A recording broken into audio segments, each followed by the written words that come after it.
시골에서 이런 자료만 집계하고 하면 이 앞서서 말씀하시는 분들이 제 자료에 대해서 이렇게 말씀들 하시고 하면 자연스럽게 되겠다는 생각에서 시작을 했는데 제가 이까지 불려 나오게 됐습니다. 이게 저는 그 시골 촌부라고 굳이 쓰는 이유가 사실은 이 작업이 지금 4개월, 6개월째 한 작업인데 입력하는 동안에 뭔가 방해를 받을까라는 두려움도 있었고 또 이 작업이 끝나고 난 다음에 저는 운영하고 있는 공장을 어차피 지금처럼 끌고 가고자 하는 게 제 목적이니까 그래서 이름이나 이런 건 없이 그냥 시골 촌부로 활동하고 있습니다. 그래서 이 앞 시간에 허 교수님 워낙 어려운 말씀하셔가지고 다들 제 옛날 수학 시간 같은 느낌이셨을 텐데 제가 어쨌든 여러분들하고 좀 더 이 실생활에 가깝게 생활하는 사람 입장에서는 제가 그 분석한 내용이 좀 더 쉬운 언어로 그렇게 여러분들한테 전달되기를 그렇게 소망합니다. 한 페이지로 넣어주시겠어요?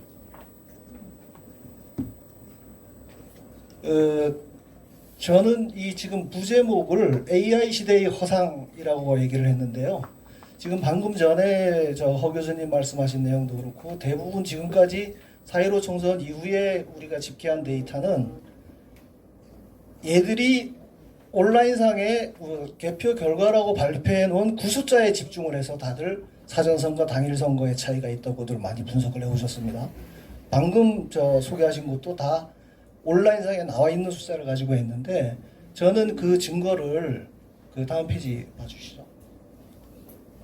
저는 그 개표 상황표라고 하는 거 이 선관위에서 매 개표소마다 그거를 숫자로 쫙 기록해 놓은 게 이런 개표 상황표거든요. 이게 아까 말씀하신 대로 보면은 전국으로 따지면 19,300장 정도 됩니다. 제가 입력한 것만. 그래서 그 19,300장을 여기에 있는 요 숫자를 다 입력을 한 겁니다. 그래서 제가 무슨 전문가라고 하는데 제가 무슨 이렇게 분석이 전문가는 아닌 거고요. 진짜 단순 무식하게 이 숫자를 그냥 19,000개를 다 입력하고 나니까 거기에서 보이지 않던 여러 가지가 너무 많이 눈에 띄었다 하는 겁니다. 그래서 우선 이제 이 자료를 제가 발표하는 자료를 내놓고 나면 수개표, 이번에 전자개표기를 사용했다고 하는데 수개표한 게 어디 있냐 이 미친놈아 그렇게 얘기하거든요. 있습니다. 자, 여기에 보시면 요 개표 상황표라고 하는 게 그 개표소에 쭉 진행되는 상황을 수치로 적어 놓은 거잖아요. 여기 개항 2동 6투표소의 표를 예를 들면 1604표를 개표하면서 딱 쏟아내면 그걸 지역구 비례대표 분리를 한 다음에 비례대표는 이제 수개표로 넘어가는 거고요. 이 지역구 같은 경우에는 우선 이 앞에 숫자를 그 기계에 넣어서 쫙 분류를 하잖아요. 그러면 이 분류된 이제 얘가 명확하면 기계에서만 1, 2, 3번 분류가 되고 마는데 애매하게 걸쳐 있거나 안 찍혀 있거나 한 표는 이 심사집계부로 넘겨가지고 여기에서 이제 사람이 분류할 수 있도록 심사집계부로 넘깁니다. 그러면 이 104표가 심사집계부에서 사람이 분류를 한 거거든요. 그러니까 여기 보면 얘들이 막 용어를 엄청 헷갈리게 해놨는데 이 용어로 보면은 헷갈리지만 제가 설명드린 대로 하면 왼쪽에 있는 숫자는 기계에서 분류를 한 숫자고요. 오른쪽에 있는 숫자는 사람이 한 거. 그건 부정할 수 없는 명확한 사실이거든요. 그래서 그거를 이해하지 못하면 그거를 수개표가 어디 있었냐고 물으면 정말 저는 할 말 없습니다. 그러니까 전국이 이런 표가 19,000개가 있는데 여기도 보시면 자 기계에서 한 거는 749대 749대 743 비슷하잖아요. 50대 50인데 이 숫자로 보시면 원희룡 후보가 거의 2배 가까이 나오죠. 그러니까 이런 현상을 저는 처음에 한 10장 정도를 접하고 나서 이런 게 있냐? 왜 기계가 한 거랑 사람이 한 거랑 득표율이 차이가 나냐? 그래서 무식하게 19,000표를 다 이 서류를 받아서 한 거예요. 다음 장 넘겨보시죠. 그러면 그냥 단도직입적으로 결론으로 가서 보면요. 방금 허 교수님이 말씀하신 거랑은 차이가 많이 있습니다. 저는 지금 이제 예로 들면 지금까지는 당일 관내, 관내, 거소, 국외 이렇게 해서 지금까지 한 거는 당일하고 사전만 가지고 했습니다. 저는 방금 보셨던 그 개표 상황표에서 이렇게 떼내는 겁니다. 이제 전체에서 개표기로 한 거랑 수개표 한 거랑을 나눠서 저는 이 수개표에서 한 거 중에 당일이냐 사전이냐 그걸 가지고 분석을 한 거예요. 그래서 여기 왼쪽 표에 보시면 선관위 발표한 거는 90대 161이죠. 국힘당이 90석. 근데 여기는 왜 89석이냐? 미추홀룰에서는 개표 상황표를 못 내놓겠다는 겁니다. 왜 그러냐 그랬더니 민주당에서 소송을 제기해서 소송 중이라서 못 내놓겠대요. 국힘당에서 소송 제기한 건 소송도 아닌가 보죠. 하여간 나머지는 다 저 미추홀룰 한 군데를 빼놓고 봤을 때는 선관위 발표로 하면 89대 161인데 163 지금 말씀드렸던 수개표한 그 숫자에서 나온 득표율만 가지고 계산을 해보면 정반대로 뒤집힙니다. 국민의힘이 163석, 더불어민주당이 89석. 이해 안 가시죠? 그나마 여기까지는 많은 분들이 뭐 그럴 수 있을까 하는 생각 정도로 해서 제가 구독자가 5,000명도 안 되는 채널인데 지금 보니까 5만 명이 넘게 보셨더라고요. 이봉규 TV에서만 뭐 10만 명 넘게 봤을 것 같아요. 근데 요거는 지금 말씀드렸던 것 중에 수개표한 걸 말씀드렸는데 여기는 사전선거인수 조작까지가 포함된 걸 개표 조작을 한 거거든요. 사후에. 그러면 사전선거인수 부풀려서 그 차이 나는 부분을 빼고 본다 그러면 당일에 투표한 거 중에 수개표한 수가 있을 겁니다. 그죠? 요거는 사전선거에서의 부풀리기 영향도 안 받았고 개표기를 안 거쳤으니까 사람이 한 그 수만을 가지고 계산을 하면 민주당 30석 됩니다. 그러니까 이거를 제가 허 교수님처럼 복잡한 확률로 설명은 못 드리지만 이 6가지 뭐 크게 보면 4가지로 봤을 때 사전이냐 당일이냐 그죠? 수개표했냐 개표기를 사용했냐에 따라서 저는 수개표한 걸로만 따지면 89대 163이 나오고 그 중에 사전선거 부풀리기 영향까지 뺀 당일 득표 수만을 가지고 따지면 30석이 된다는 겁니다. 저 30석이 민주당 호남 쪽 후보가 28명이고요. 제가 두 군데는 기억합니다. 부천시가 서형석 후보인가 하고 제주울의 김한규? 그 사람들 0.1% 차이라 어쨌든 갠신히 당일 득표율만 해가지고 붙었어요. 그러니까 당일 수개표 율만 가지고 적용하면 지금의 민주당은 호남 자민련이 돼 있는 꼴인 겁니다. 그러면 요 자료를 놓고 봤을 때 이제 전혀 모르는 사람이 이 숫자를 보면 저를 미친놈이라고 할 거예요. 너는 도대체 뭘 가지고 근거로 하냐. 근데 저기 왼쪽에 전체 수개표한 숫자가 71만 7천 표입니다. 그죠? 그러니까 2,900만 표 중에 아까 제가 개표 상황표에서 오른쪽에 있던 그 숫자 그걸 다 합치면 71만 7천 표가 돼요. 그게 전체의 2.46%니까 2,900만 명 중에 71만 7천 표를 뽑아서 저는 그걸 샘플링 했다고 생각을 하는 겁니다. 왜냐하면 기계에서 이렇게 뱉어내는 것 자체가 여기에 조작이 들어가 있지 않잖아요. 최소한. 거기에 뭐 애매하게 적혔다든지 안 찍혔다든지 하는 거는 여기에서 내가 골라내고자 하는 거에 어떤 바이어스도 들어가게 안 한다고요. 그냥 독립적으로 이루어졌고 그러면 71만 7천 개가 그냥 독립적으로 들어갔다. 당일 수개표한 숫자로만 따지면 37만 9천 개예요. 1.3%입니다. 그러면 이게 그러면 방금 박사님 말씀하셨던 허용 오차를 표본 오차를 얘기했을 때 95% 신뢰 수준에서 뭐 0. 플러스 마이너스 0.1%? 그럼 이게 거의 맞는다는 얘기죠. 그냥 그 샘플링이 맞다고 생각하면. 그러면 비교해서요. 여기 다시 전 페이지. 이걸로 누르면 전 페이지로 가는군요. 요게 뭐냐 하면 선거 끝난 다음에 선관위에서요. 4,400만 명 그 유권자 의식 조사라고 해가지고 4,400만 명의 의식을 조사한다고 여론조사하면서 샘플링한 게 1,639명을 가지고 여론조사를 해가지고 지금 선거가 올바르다, 제대로 됐다, 앞으로도 계속 이렇게 해야 된다, 오히려 확대해야 된다. 그런 여론조사를 하는 데가 선관위예요. 그러면 이게 숫자로 따지면 0.00037%예요. 제가 샘플링한 숫자는 이거의 700배가 넘습니다. 그죠? 그러면 저 샘플링한 거 자체에 대한 의문을 가지고 저한테 묻는다 그러면 논란의 여지가 있죠. 우파 쪽에는 연로하신 분들이 많으니까 수전증이 있어서 이 보수인 사람들은 손 떨려가지고 애매하게 찍은 게 많아서 이렇게 갔다, 그렇게 얘기할 수도 있습니다. 그죠? 그거 말고 무슨 이유가 있습니까? 요거는 4, 5일의 시차가 있는 것도 아니고요. 개표소에서 따지면 테이블 하나 건너가는 거예요. 기계에서 한 거 다음 테이블로 넘겨서 기계에서 했고 사람이 했는데 이 사이에 저런 차이가 나온다고요? 좀 말이 안 되죠. 그러면 수전증이 없었다 하는 거는 요라면 설명이 되겠지만 전라도 가면 없어집니다. 노인들 수전증 없어져요. 그리고 이 민주당, 국힘당 빼고 나머지 그 군수 후보들 표 있죠. 그 사람들 표에서 수개표 득표율하고 기계 득표율을 계산해 보면 거기는 아까 박사님 말씀하셨던 정규 분포가 나옵니다. 거기는 조작이 없었습니다. 그러니까 그 1, 2번을 찍지 않는 사람들도 수전증이 없다는 거예요. 다음.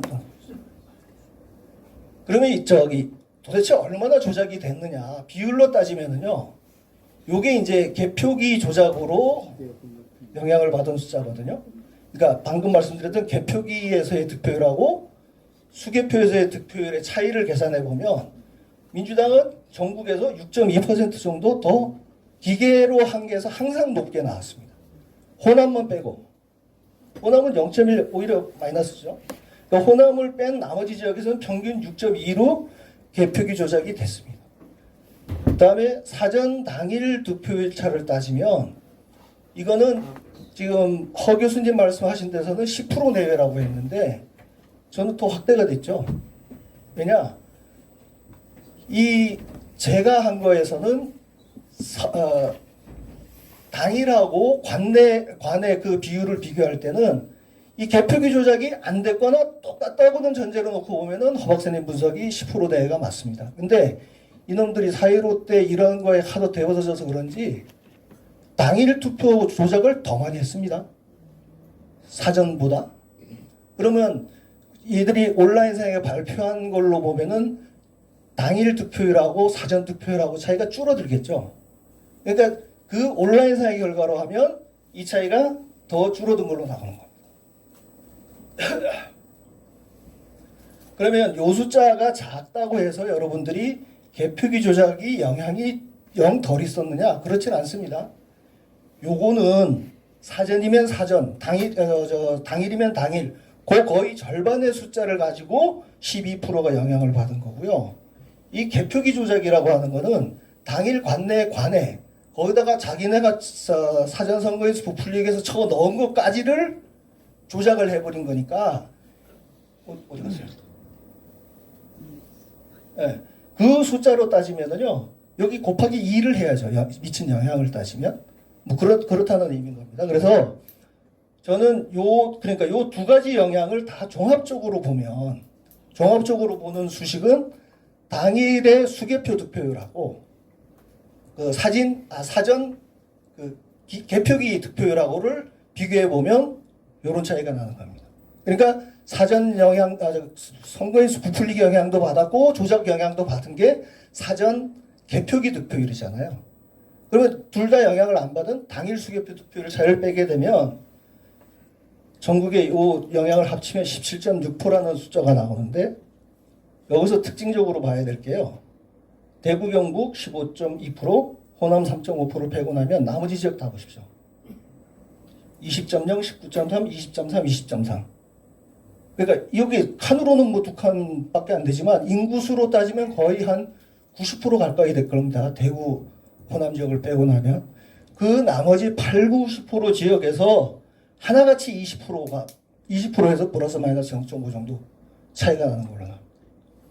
이게 그래서 저는 우리 쪽에서 이번에도 보궐선거할 때도 사전 선거를 하지 말고 당일에 하자는 운동, 저는 그거 개인적으로 좀 반대는 아니지만 저건 아닌데 싶은 생각이 들었던 게, 얘들이 조작하는 목표를 20%로 놨다 그러면은요. 순서로 따지면은 사전선거를 4, 5일 전에 먼저 합니다. 그죠? 4, 5일 전에 먼저 하는 선거에서 선거인수 부풀리기를 통해서 4명에 1명이든 5명에 1명이든 부풀릴 겁니다. 근데 거기에서 뭔가 자기네가 목표에 좀 못 미쳤다든지 예? 좀 오버됐다든지 하면 당일 투표가 끝난 개표기에서 조작을 해가지고 다 하나같이 20%가 나와요. 그죠? 그래서 이게 이제 사전선거인수 부풀리기가 실제로 사전선거에 참여한 사람의 숫자를 기준으로 한다는 거는 뭐 공보사님도 그렇고 대체로 지금 의견이 맞아지는 부분인데, 그럼 실제로 사전선거에 참여하는 사람이 적은 데는 개표기로 왕창 조작하면 20%가 되는 거고. 여기서 보세요. 서울은 사전 당일 투표율차가 16.9예요. 얘들이 20%를 목표로 했다 그러면 사전 선거인수 부풀리기로 이미 거의 목표의 상당 부분이 도달이 됐습니다. 그러면 개표기 조작은 상대적으로 덜하죠. 부산, 울산, 경남 보면 여기는 사전 선거의 조작률이 훨씬 떨어집니다. 평균보다.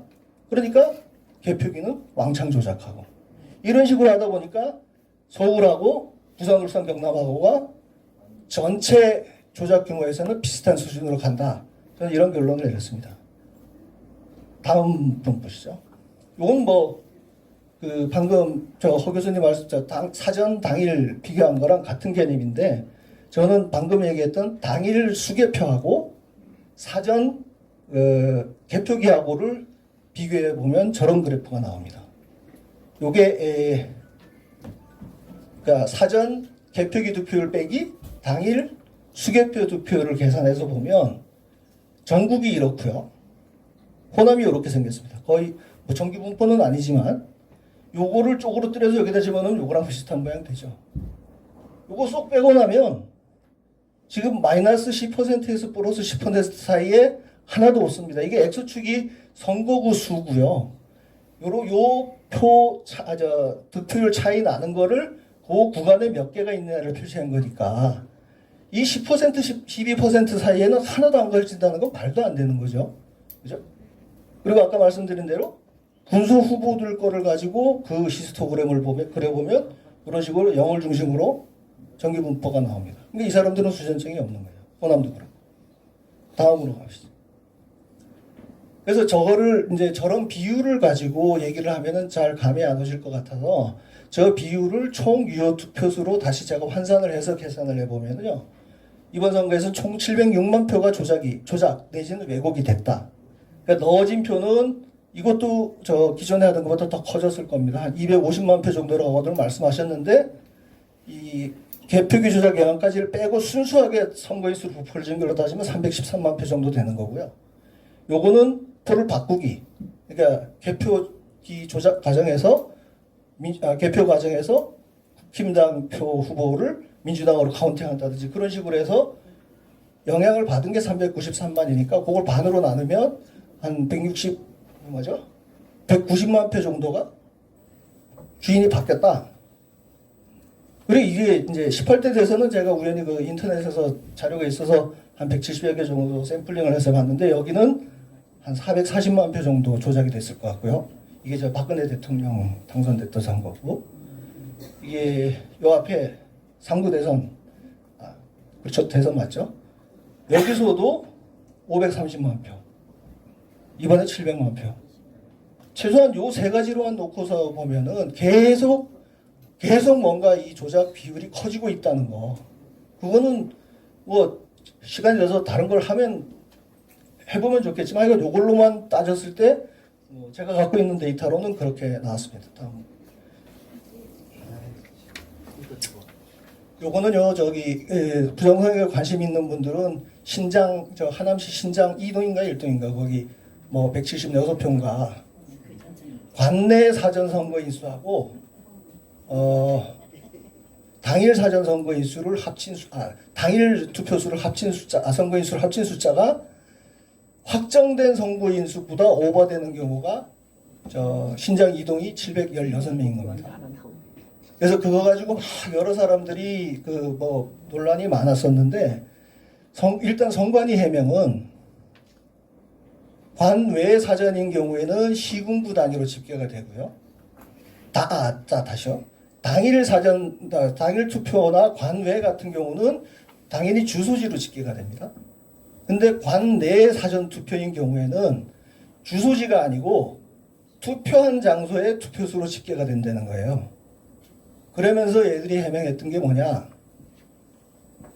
지금 그 신장 이동은 그나마 축에도 못 끼고요. 전국에서 그런 사례를 다 모아본 것 중에 제일 많은 표 차이가 나는 게 요 5개를 제가 모아봤거든요.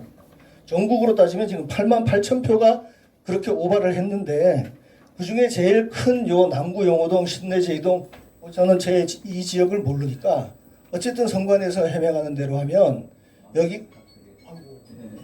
여기는 주거지가 아니고 출근을 해서 이런 투표를 하다 보니까 이런 일이 벌어졌다고 하는데 사전 투표 첫날은 금요일입니다. 그죠? 둘째 날은 토요일입니다. 선관위에서 얘기하는 대로 직장에 출근을 해서 더 많이 투표했다 그러면 첫날에 당연히 관내 투표소가 많아야겠죠. 어떻게 보면 까꿀로입니다. 토요일 날 한 게 훨씬 많습니다. 그 정도로 하고요. 다음.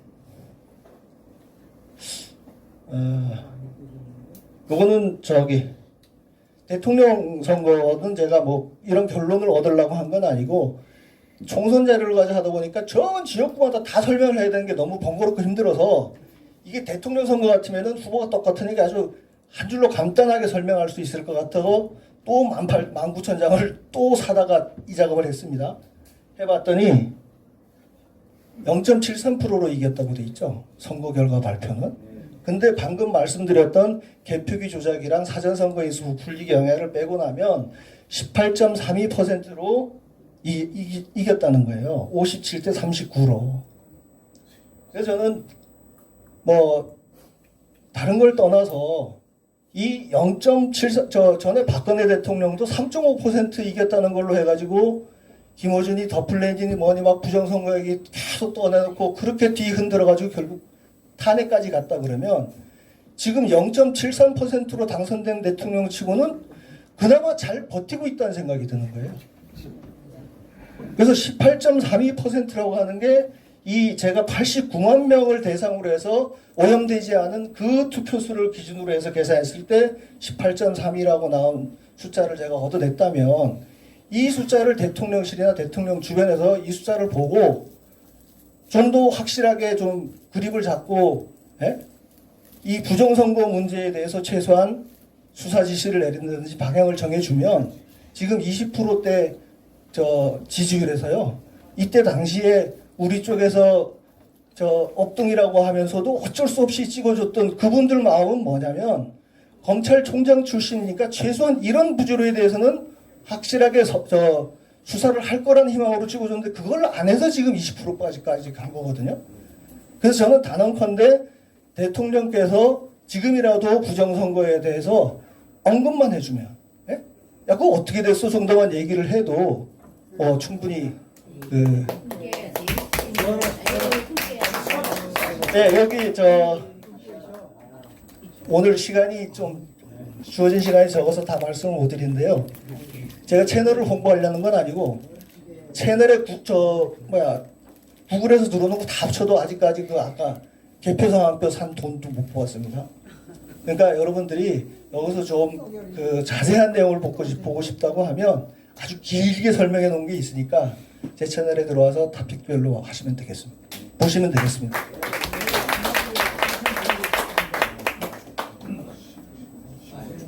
하셨고 국방대학원 교수 하셨는데요. 요즘 이 부정선거 막 엄청 현장에서 투쟁하시는 분이라서 오늘 또 이렇게 티셔츠 차림을 오셨는데 큰 박수로 모시겠습니다. 감사합니다. 저는 다른 분들하고 달리 과천하고 안양지청에 고발을 해가지고 제가 직접 고발인 신문으로 검사를 직접 만났기 때문에 우리나라 검사가 이런 생각을 하고 있구나 하면서 이제 아까 허병기 교수님이나 시골 촌분은 정말 대단한데 제가 시간이 별로 없으니까 하여튼 나름대로 설명 빨리빨리 하고 저는 과천하고 거치면서 이번에 이제 용산에 사무실 내면서 이거 대한민국에 딱 법은 딱 하나다. 포렌식만 하면 되지, 그렇죠? 그래서 한국 용어로 서버과 국민운동 본부를 만들어가지고 지금 싸움하고 있습니다. 예.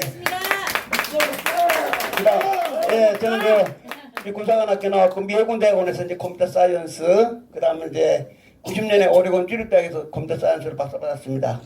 육군본부 근무하다가 했고, 이거는 뭐 다 말씀하셨으니까 통과. 그 다음에 이것도 다 통과.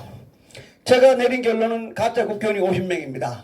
그래서 이 가짜 국회의원 50명을 5월달부터 지금까지 벽에 붙여놔도 아무도 아까 말씀하신 대로 저한테 고소고발 안 하고, 그 다음에 요새는 하도 그래가지고 용산에다가 길바닥에 놓고 밟고 있습니다. 다 가짜니까. 예, 정말 가짜입니다. 아시겠죠? 예. 근데 이제 좀 이따 보여줄 텐데, 인천광역시에서는 가짜 구현 몇 명? 5명. 인천에서는 가짜 5명 보여드리겠습니다. 네, 빨리빨리 하겠습니다. 자, 보시면 아까 얘기한 대로 이게 저는 이제 오히려 그래프만 그리니까 송파입니다. 김건희 본투표 다 이겼는데 사전투표 다 졌죠? 사전투표한 사람은 아프리카 사람입니까? 아니죠? 예. 예. 아프리카 사람. 제가 검사한테 아프리카 사람이냐고 했더니 검사가 말 안 해. 응? 여기는 송파병에 살고 여기 있는 사람은 아프리카 사람입니까? 했더니 검사가 말을 안 해. 아시겠죠? 계속 빨리빨리 넘기겠어. 빨리 시간 없으니까. 민주주의. 이거 보십시오. 다 이겼는데 또 다 졌어. 다 이겼는데 또 다 졌어. 이거 아이고 넘어가시고. 그 다음 또 다 이겼는데 또 다 졌어. 이게 이제 예, 공주부여인데 지금 대통령 비서실장 하면서 대통령한테 아이 카카 지구상에 더 부정선거 없다고 말하는 놈이 요놈입니다. 정진석이. 근데 정진석이 아까 우리 허 박사님처럼 가짜표를 얼마 더 얻었냐? 전산조작으로 13,600표를 얻어가지고 박수현에게 이겼어. 근데 13,000표 자기가 졌어. 아까처럼. 여기 보십시오. 아까 우리 5,400표 이겼으면 본투표 5,400 가지고 10,000표 이기지, 그죠? 근데 본인이 대통령한테 부정선거 없다고 말하는 이 욕을 해도 되겠죠? 그 다음 장 시간이 없으니까. 그 다음 장 보십시오. 추미애 이름이 다 이겼어. 이만큼 이겼는데 추미애는 12,400표를 가짜로 받아가 됐어. 근데 이 형이 누구냐? 대통령이 이 보도실장 하면서 사모님한테 부정선거 줄줄 없습니다 하는 놈이 또 이 놈이야. 떨어지고 2명이 지금 용산에 있어요. 화나죠? 이 2명이 대통령한테 포렌식 하라고 얘기를 까니, 그렇죠? 정말 화가 나 죽겠습니다.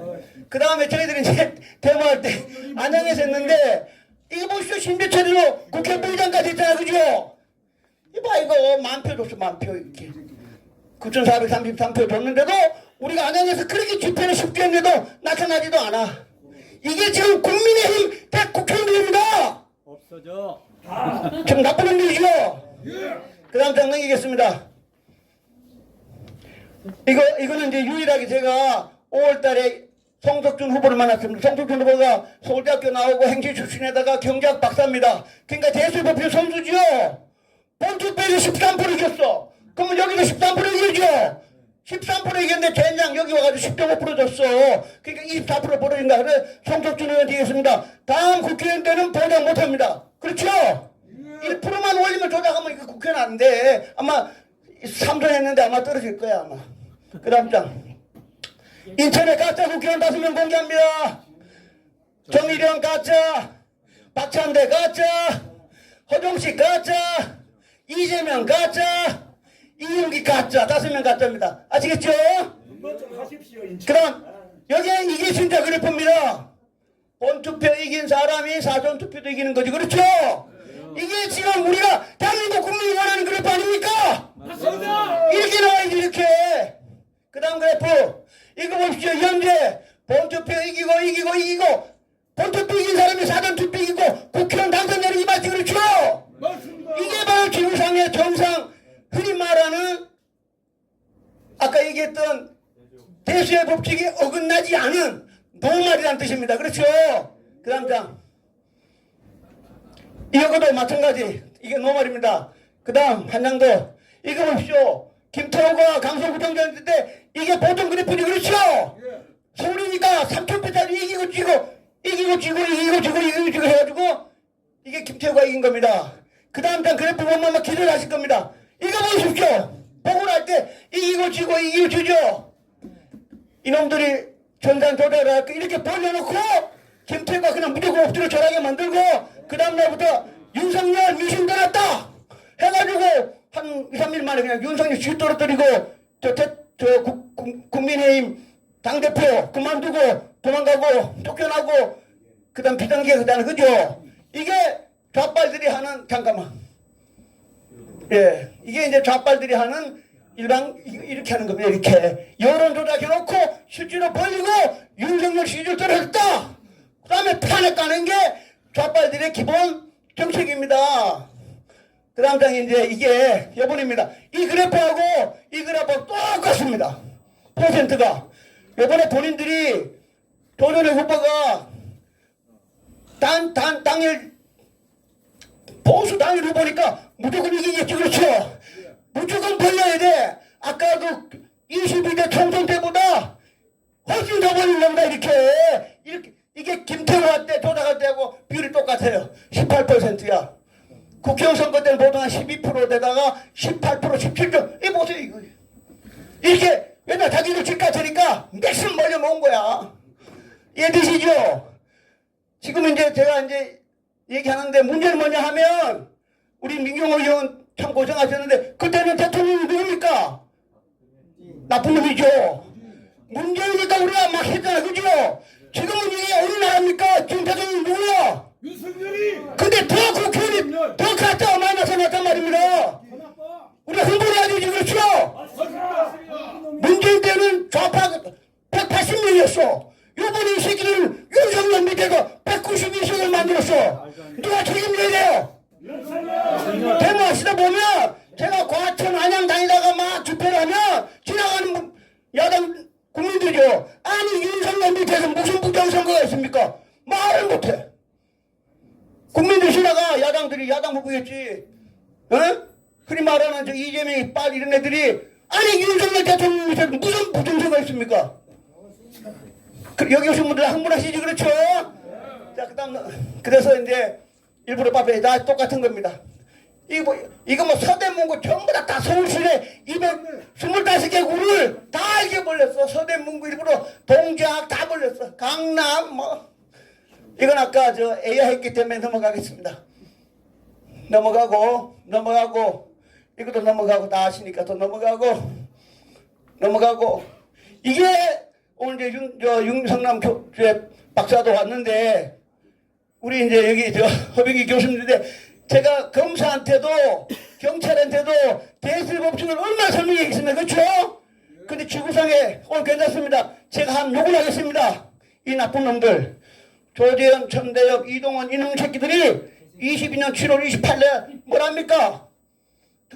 전국적으로 특정 정당의 후보자에 대한 사전투표 득표율이 당일 투표 득표율에 비하면 높거나 낮은 현상이 나타날 수 있고 이것이 이례적이나 비전합니다.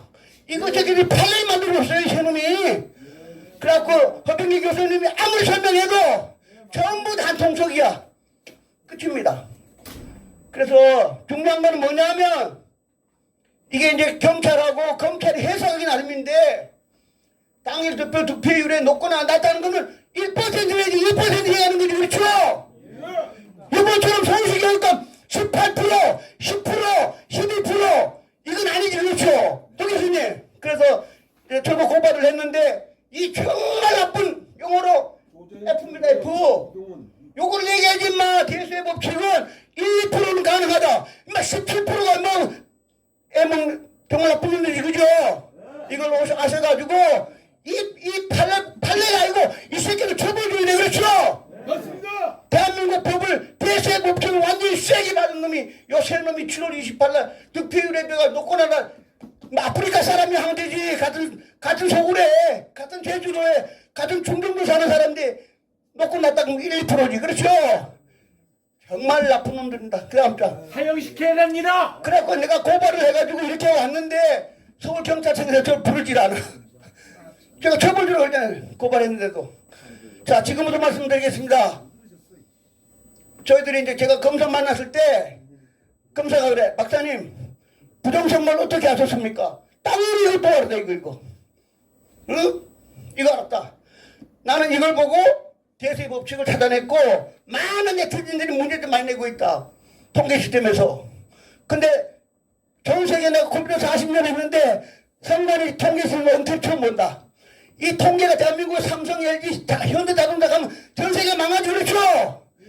이게 영어로 F다. 근데 제일 중요한 거, 이 사생활을 낳은 모법, 엄마 같은 시스템 또 하나 있다. 그게 바로 선거관리 시스템이다. 그러니까 요번에 선거할 때 누구냐 하면 조전혁이 돌아갈 때 8시까지 투표했죠. 밤 9시부터 새벽 1시에 끝났지, 그죠?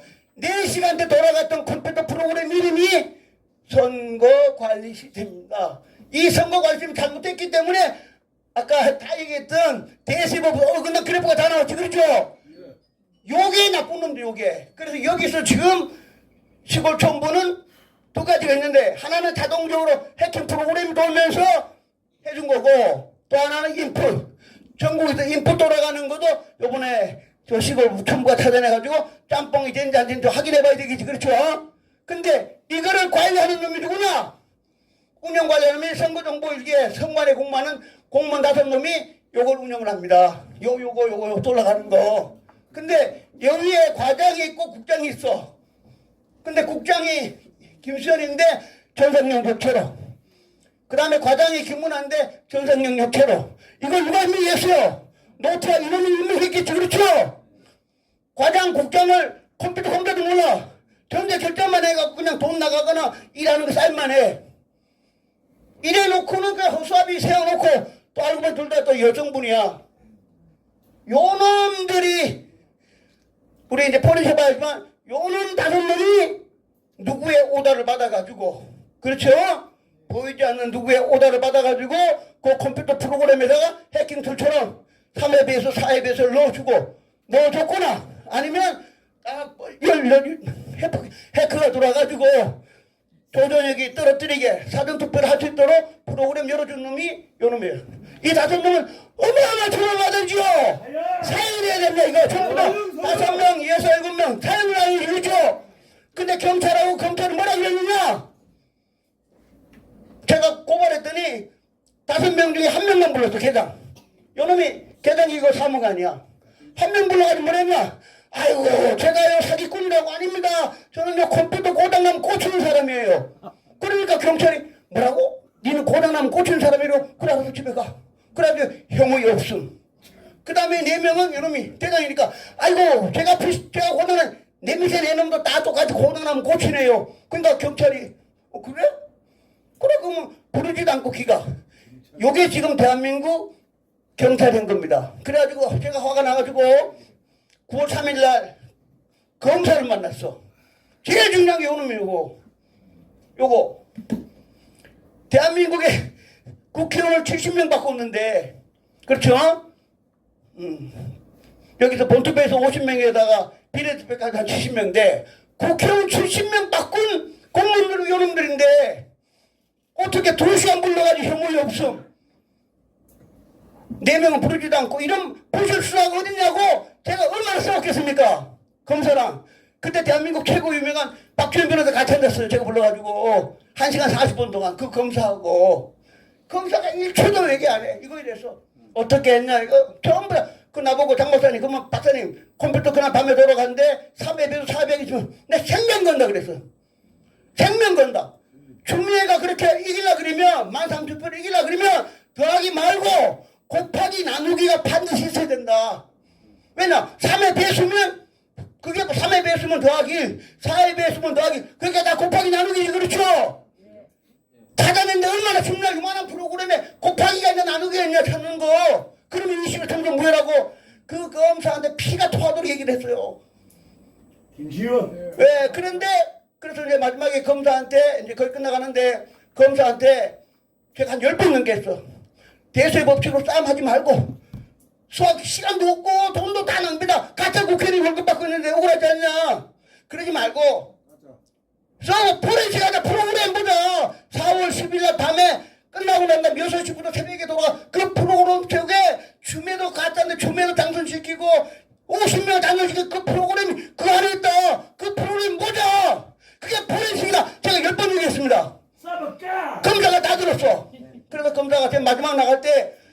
박사님 마지막으로 꼭 하신 말 또 해달래. 막 문 열고 나가려는데 그래 제가 검사한테 얘기했어요.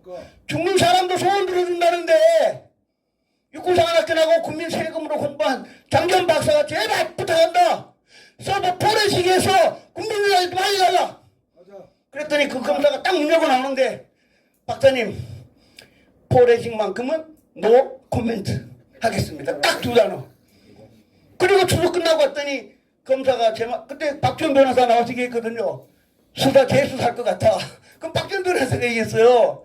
근데 아니라 달라. 추석 끝나고 났더니 그냥 검사가 이거 한 명 부르고 4명 부른 게 경찰편을 손을 들어준 거예요.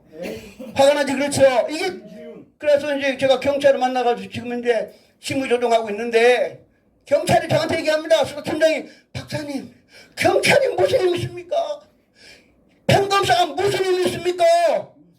누구 그래 막 그럼 오다가 누구야 그러면 윤석열 대통령이야 막 그럼 총장이야 오다면 누구죠? 오다 준 사람이 누구냐? 여기 인천시에 오는 그 신분 민경욱이 되지 우리 싸워야 되지 그렇죠?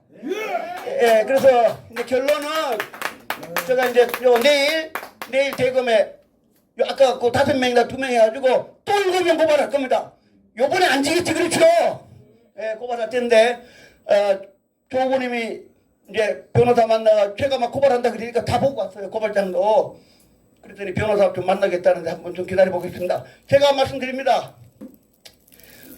2년 후에 있을 대선에서 전산 조작이 들어가고 3년 반에 있을 때 전산 조작이 걸리면 220명, 230명 그냥 컴퓨터 푼 돌리기 때문에 그냥 껌값으로 푼 돌리면 끝입니다. 그러면 대한민국은 3년 후에는 일당 독재 시대로 영원히 50년, 100년 가면 대한민국 자유라는 거 없어지고 그냥 중국식으로 와서 대한민국이 미안한데 40-50년 만에 뚝 끝입니다. 끝! 희망이 없습니다. 그 지금 오늘 저 민경호 의원님 저보고 와서 좀 발표해달라 그랬는데 제일 중요한 거 국민의힘 저 한동훈이 나가리 그 꽝이야 꽝. 부정선거 말하면 바로 잘라버리니까 안 돼. 거긴 안 되고 이게 여기 오신 분들도 시위에 온 분들도 해야지. 그렇지 않으면 이게 망하면 2개 망하면 끝이라니까. 더 이상은 안 돼. 대한민국이 희망이 거의 제로 0.000000이라고 저는 판단해요. 왜냐 프로그램 조작하면 싸울 사람도 없으면 끝이야. 그래서 오늘 제가 보는 거는 이제 국민의힘 인천에 있는 시민들부터 해서 싸워야 된다는 건 뭐냐? 국민의힘이 전산 조작을 공론화를 해야만 저희들이 싸움할 때 좀 도와줄 거 아닙니까? 그렇죠? 그리고 국회의원 지금 192명은 어마어마합니다. 제도 개선하기 다리 입수없이 안 돼. 정청래부터 해가지고 선거법에 대해서는 가나다라 저만 하도 못 바꿉니다. 그렇죠? 저만 하도 못 바꿔. 있는 그대로 해야 돼. 뭐 제도 개선 그건 다리 입수없이 안 돼. 하여튼 여기까지 말씀드리고 하여튼 저 내일 또 고발하고 또 열심히 또 싸우겠습니다. 감사합니다. 네, 감사합니다. 우리 장재원 박사님.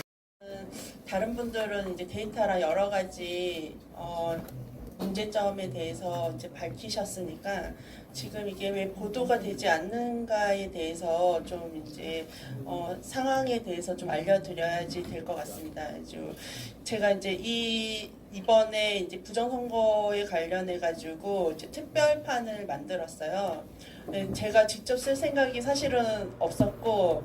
제가 이제 3년 반 전부터 이제 연수구 이제 재개표 때 이상한 이제 사진들이 너무 많이 올라와서 이것들을 어떻게 하면 좀 기자들이 보도를 하게 될 것이냐 이게 이제 팩트 체크들을 해야지 되는데 어르신들이 아까 선배님도 말씀하셨지만은 너무나 뭐 이렇게 그 안에 보석 같은 얘기도 있고 그 안에 이상한 것들도 너무 많아가지고 그런 팩트 체크하는데 되게 오래 걸렸어요. 그래가지고 이거를 이 정도 가지고는 기자들의 발을 움직일 수 없는 그런 증거들이 너무 많았기 때문에 어떻게 하면 이제 기자들이 이제 기사를 쓸 수 있게끔 만들 것이냐 이제 그런 것들에 대해서 되게 고민을 많이 했었고 제가 또 그 10년 전에 1억 뷰를 찍을 정도의 인사이트를 만들고 나서 지금 이제 그 이후로 매체가 이제 돈이 된다라는 것 때문에 이제 너무 많은 매체들이 생겨가지고 이제 유통 구조가 지금 이제 이상하게 되어 버렸죠. 이제 뉴스 플랫폼의 이제 유통 구조가 그로 인해서 제가 만든 게 오히려 이제 지금은 이제 장벽이 되어서 이제 지금 틈새 시장이 없어지는 그런 상황인데 이런 아무도 관심 안 갖는 곳에 제가 기사를 앞서서 쓰게 되면은 제가 이제 새로운 플랫폼을 만드는 데 있어서 독자들을 끌어오기가 쉽지가 않기 때문에 제가 이걸 나서고 싶지가 않았습니다. 그래서 어떻게든지 다르게 메이저들이 쓰도록 만들어야지만 결국은 다시 또 내가 말할 수 있는 상황이 오기 때문에 그런 구조를 만들고 싶어서 직접 쓰지 않으려고 어떻게든지 제가 직접 나서지지 않으려고 시흥시 부방대에서도 부위원장으로 활동하고 어떤지 드러나지 않으려고 애를 썼었는데 결국은 이번에 4.10 이제 총선 끝나고 나서도 이제 기자들이 이 상황에 대해서 너무 모르고 있고 KBS 선배님들도 이거 지금 내부 분위기가 어느 누구도 기사 쓸 기자가 없다. 그런 이제 상황들을 이제 듣다 보니까 이제 어떻게 이제 그리고 이제 메이저에 있는 데스크들한테 다 전화를 돌렸는데 상황을 너무나 모르는 거죠. 그러니까 그나마 그래도 KBS 선배들은 그래도 부정선거에 대해서 이제 워낙 민경호 의원님이 이제 말씀을 계속 했으니까 그래도 관심 갖고 알고는 있지만 대부분의 메이저 부장들은 정말 그런 게 있어? 지난번 대법원에서 기각 난 걸로 끝난 거 아니야? 이렇게 다들 반응인 거예요. 그리고는 거의 이제 막내들이 이제 사회부 기자인데 다시 그럼 취재를 시키겠다라는 거죠. 근데 취재를 시키면 뭐합니까? 상황에 대해서 주는 정보를 주는 사람들이 다 가짜로 알고 있는데 받아봤자 가짜로 돌아오게 되니까 취재가 안 되죠. 그래서 제가 그러면 보도를 할 수 있도록 상황을 만들어주면 쓰겠냐? 그러면은 쓰겠다라고 해서 그러면 내가 특별판을 만들어야겠다라고 생각을 하게 됐던 거였고 그런데 이제 결국은 이제 만들고 나서 이제 이 신문을 만드는 과정 속에서 제가 결국은 발행을 할 수밖에 없는 상황이 돼버려가지고 제 별도의 이제 뭐 매체까지 이제 별도로 또 다시 만들게 됐습니다.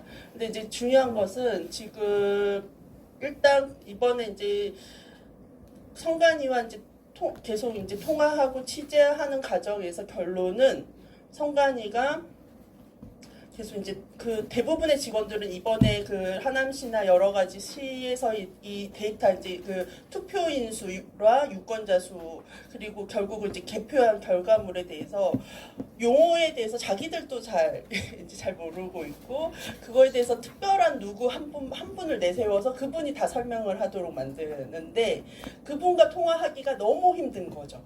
이분과 다시 통화를 하는데 몇 주 걸리고.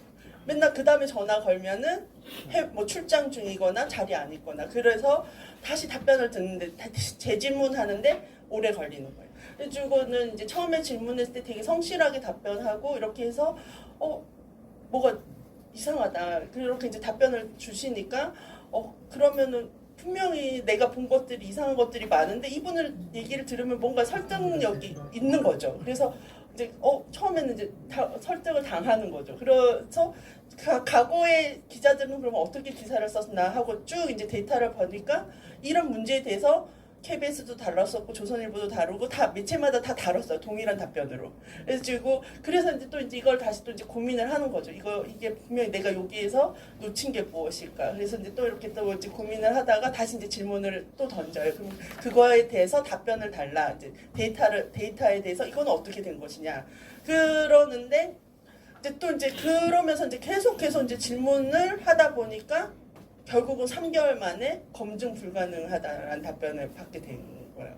이제 결국 이제 질문의 첫 출발이 뭐였냐면 이제 해외 공간에서의 투표에서 이제 그 숫자와 이게 왜 이제 그 지역별로 나온 숫자가 왜 다르냐 이제 그런 것들에 대해서인데 결국 이제 그게 이제 시에서 관리하는 숫자와 성관이가 갖고 있는 숫자가 불일치하다는 이제 결론이 이제 나오게 된 거죠.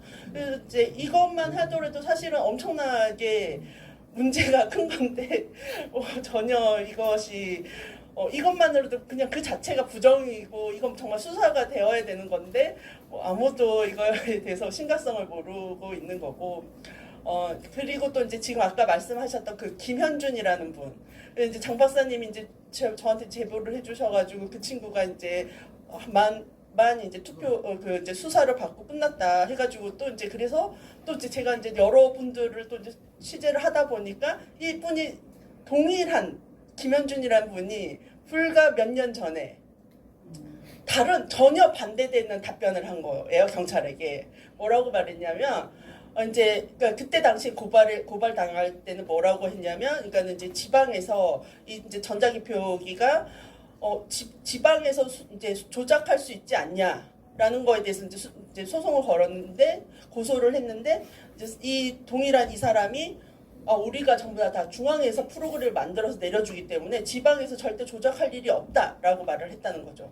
이거는 근데 지금 이번에는 자기네는 PC만 고치는 사람이고 정보 뭐 그런 거를 할 줄 아는 사람이 아니기 때문에 문제가 없다라고 말을 했다는 거죠. 그러니까 전혀 완전 배치되는 답변이잖아요. 그러면 도대체 이 프로그램은 누가 만들었냐?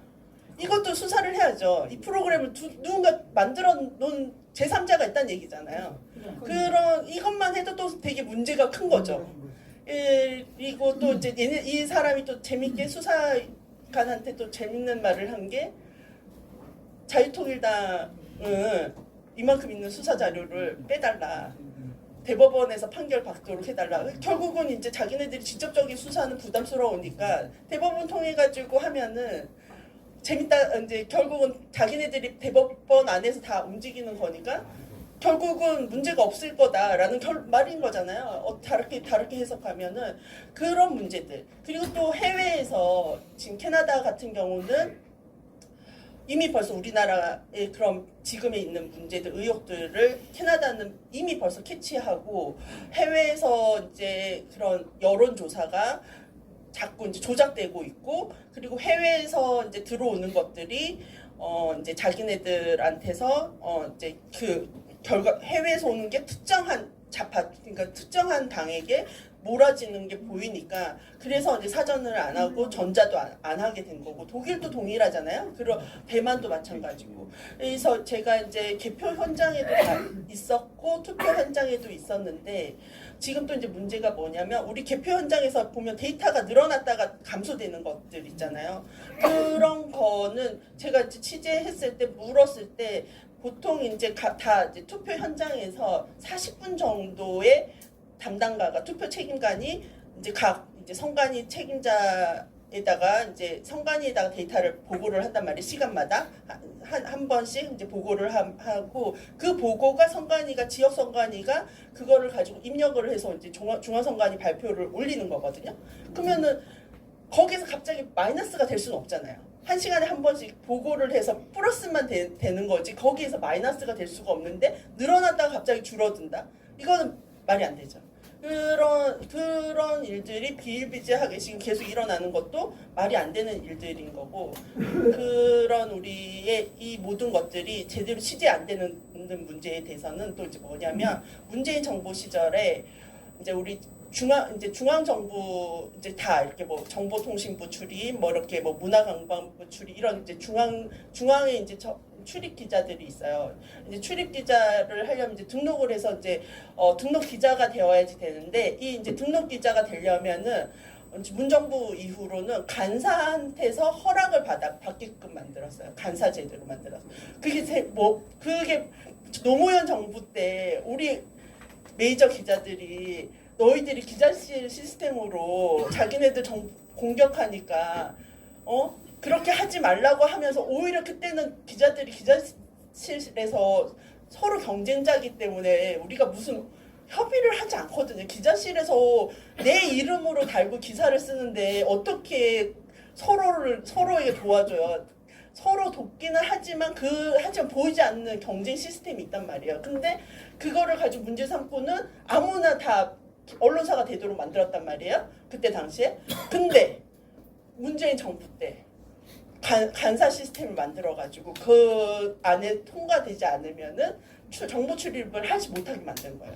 근데 이게 뭐냐면, 근데 대부분 이제 정보 출입에 오랫동안 출입하는 기자들은 보통 이제 좌파 쪽으로 우리가 생각하고 있는 그런 매체들은 오래 한 군데 출입을 하죠. 근데 대부분 메이저 기자들은 2년에 한 번씩 로테이션이 된단 말이에요. 그러면 거기에 오랫동안 취재할지를 못하죠. 그리고 또 보통 이제 또 그런 할 일이 너무 많기 때문에 그런 기자 그 단에서 그렇게 오랫동안 시간을 보낼 수가 없어요. 그러다 보니까 대부분은 그런 기자단에는 막내들을 보낸단 말이에요. 너가 가서 간사하라.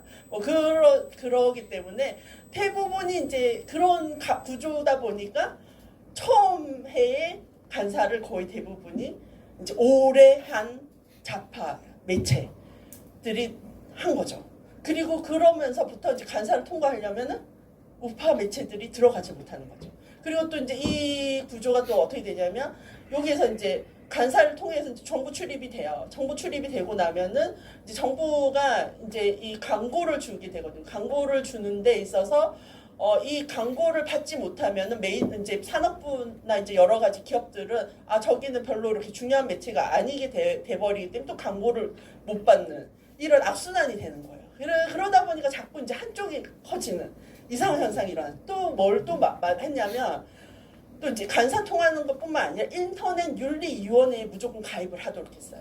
근데 인터넷 윤리위원회에 있는 멤버들이 전부 다 자 매체, 인터넷 매체 대표들이 전부 다 위원장들, 위원회의 구성이에요. 근데 여기에서 1년에 3번 경고장을 받으면 어떻게 되냐? 네이버에서